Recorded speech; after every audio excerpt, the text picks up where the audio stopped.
أنا كنت فاكر إن مشكلتي في الإخراج، ولكن بعد فترة طويلة جدا اكتشفت إن قصصي ميتة من أول صفحة. في الفيديو ده هفهمك ليه قصصك مش شغالة حتى لو أنت بتصور حلو. وكنت أخلص تصوير أفتح اللقطة كل حاجة مظبوطة، بحس إن في حاجة ناقصة، بحس كده بملل، لحد لما قريت يا صديقي العزيز كتاب اسمه The Anatomy of Story بتاع جون تروبي، وقال جملة في الكتاب مش قادر انساها وغيرت وجهة نظري تماما عن السرد القصصي، سواء بقى في فيديوهات او في افلام او ايا كان. الراجل ده قال ان البطل بتاعك في اول قصتك خالص لازم يكون عنده نقص داخلي ومدمر حياته تماما، الا وهو الويكنس والنيد.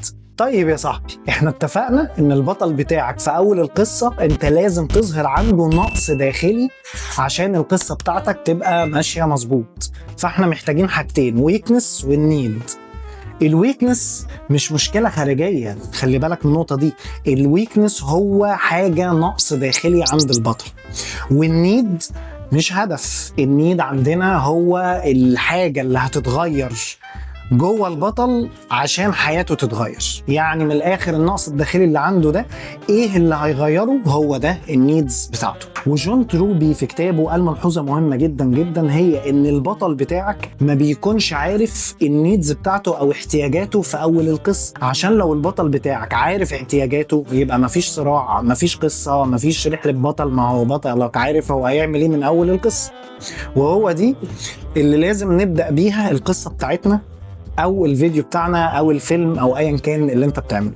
طيب يا صاحبي، احنا اتفقنا ان البطل بتاعك لازم يكون عنده نقص داخلي واحتياج كمان داخلي، او الاحتياج ده قلنا ان هو لازم يكون حاجة بتغير الحياة المدمرة عند البطل.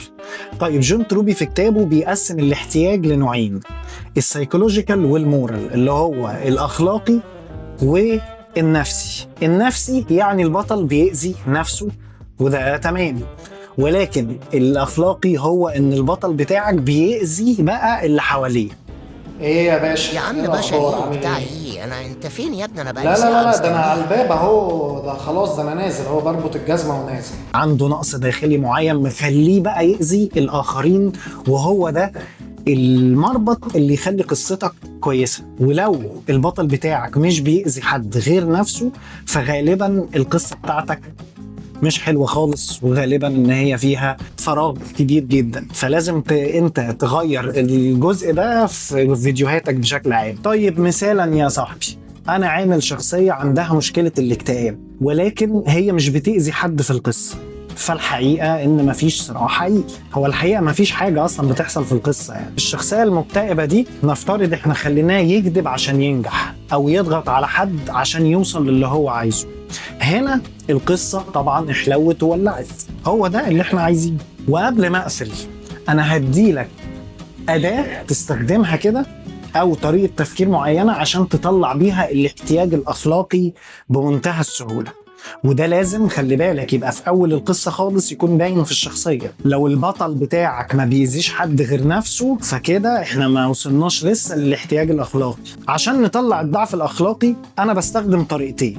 الطريقة الاولانية هو ان انا ببدأ بالضعف النفسي الاول، وبشوف الضعف النفسي ده هيولد منه تصرفات عاملة ازاي، واسأل نفسي هو مين اللي هيتأذي في القصة بتاعتنا لو هو عنده الضعف الأخلاقي ده أو التصرف ده. يعني مثلا لو عنده مثلا قلة ثقة، البطل بتاعك ممكن يكذب مثلا. شوف الضعف النفسي الأول وشوف التصرفات اللي هيتبني عليها ايه. ودي الطريقة الأولانية. الطريقة التانية ودي يعني أنا بحبها جدا، هي إن أنت تطلع صفة حلوة وتزودها زيادة عن اللزوم قوي، فتبان ان هي يعني ضعف اخلاقي، حاجة مش كويسة خالص. زي مثلا افلام كتيرة جدا بنتفرج عليها، زي مثلا ان واحد يكون واثق في نفسه زيادة عن اللزوم قوي قوي، فتبان ان هي مثلا غرور.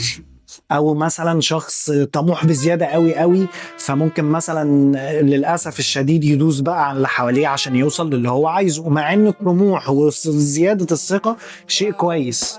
ولكن احنا بنطبق مقوله اي حاجه تزيد عن حدها تقلب ضدها، وهي دي الطريقتين اللي موجودين، او افضل طريقتين يعني شفتهم في الكتاب من وجهة نظري او اسهلهم يعني. ومن هنا يا صاحبي هنقدر نطلع الخصم اللي بيضغط على البطل بتاعك عشان يولد منه الضعف الأخلاقي ده.